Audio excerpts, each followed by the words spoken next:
ماں باپ کا نافرمان بیٹا۔ آپ کی خدمت میں ایک سچا واقعہ پیش کرتی ہوں، ذرا غور سے سنیے گا۔ ایک نوجوان کی شادی ہوئی، اس کو بیوی سے بہت پیار تھا اور بیوی کی طبیعت کامچور تھی۔ وہ اس نوجوان کے ماں باپ کی خدمت کو بوجھ سمجھتی تھی۔ کچھ عرصے کے بعد اس نے دیکھا کہ خاوند تو مجھ سے بہت پیار کرتا ہے، تو وہ اپنے خاوند سے ناراض رہنے لگی۔ جوانی تھی، خاوند سے بھی برداشت نہ ہوا۔ اس نے پوچھا، کیا بات ہے؟ کہنے لگی، میں تمہارے ساتھ ٹھیک رہوں گی جب تم یہاں سے مجھے دوسرے گھر واپس لے جاؤ، اور میرے ساتھ وہیں پر تم بھی میرے ساتھ رہو۔ میں آپ کے ساتھ تو خوش رہ سکتی ہوں، ان بوڑھوں کی خدمت کرنا پڑتی ہے یہاں، یہ مجھ سے نہیں ہو سکتا۔ اب وہ نوجوان ایسا تھا کہ اس نے بیوی کی بات کو مان لیا۔ بوڑھے ماں باپ کو چھوڑ کر بالآخر دوسرے شہر میں جا کر گھر لے لیا۔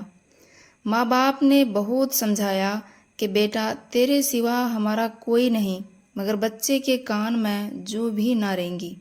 وہ اپنی بیوی کے ساتھ دوسرے شہر میں عیش و عشرت کے ساتھ آرام کے ساتھ زندگی گزارتا رہا۔ بالآخر اس کو سعودی عرب جانے کا موقع مل گیا۔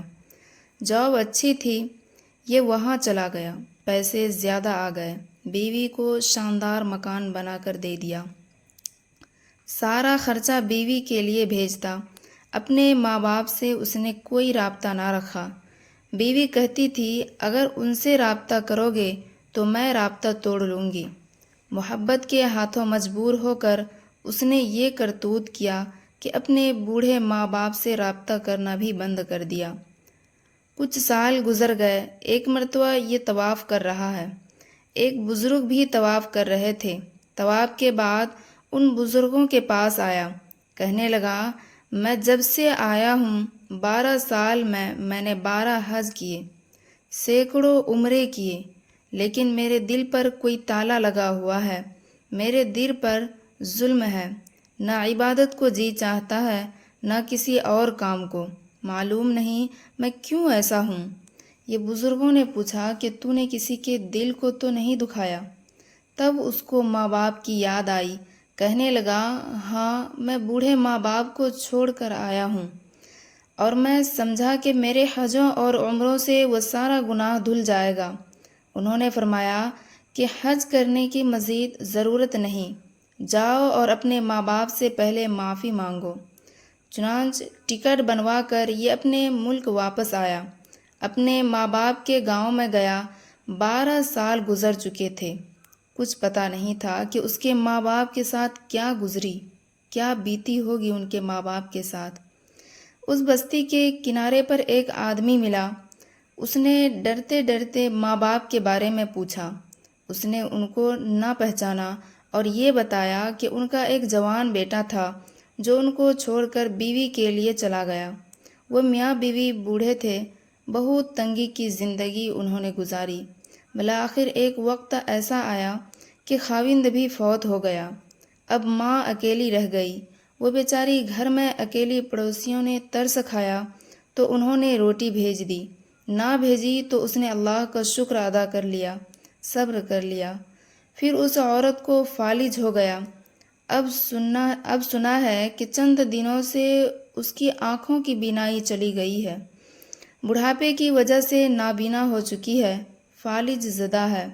لیکن پتہ نہیں کوئی بات ہے کہ اکثر دعائیں مانگتی رہتی ہے اور کسی کو یاد کرتی رہتی ہے اور ہر وقت اسی کے خیال میں گم رہتی ہے۔ یہ اپنے گھر میں گیا، دروازہ کھول کر دیکھا، ماں بستر پر لیٹی ہوئی تھی، ہڈیوں کا ڈھانچہ بن چکی تھی۔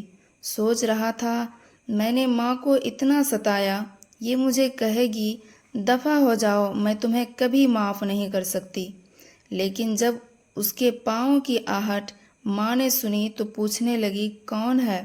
اس نے بتایا، میں آپ کا بیٹا ہوں۔ ماں کی آنکھوں سے آنسو آ گئے۔ بیٹے، تو نے بہت انتظار کروایا، میں اس گھر میں اکیلی مصیبت کی ماری لیٹی ہوں، دل کی آخری تمنا تھی تم آ جاتے، میں تمہاری شکل نہیں دیکھ سکتی، تمہاری آواز تو سن سکتی ہوں۔ بیٹے، تمہارا چہرہ کہاں ہے؟ مجھے ہاتھ لگانے دو۔ بیٹے قریب آؤ، میرے سینے سے لگ جاؤ۔ یہ ماں کی محبت تھی کہ اتنے دکھ برداشت کرنے کے باوجود بھی وہ فقط بیٹے کے گھر آ جانے سے خوش ہو جاتی ہے۔ تو جس طرح ماں اپنے بیٹے کے گھر آ جانے پر خوش ہو جاتی ہے، سب کچھ معاف کر دیتی ہے، تو ہمارے پروردگار عالم بھی اپنے بندوں کے اپنے در پر آ جانے سے خوش ہو جاتے ہیں اور اپنے بندوں کے گناہوں کو معاف فرما دیتے ہیں۔ کتنا غفور الرحیم ہے ہمارا پروردگار۔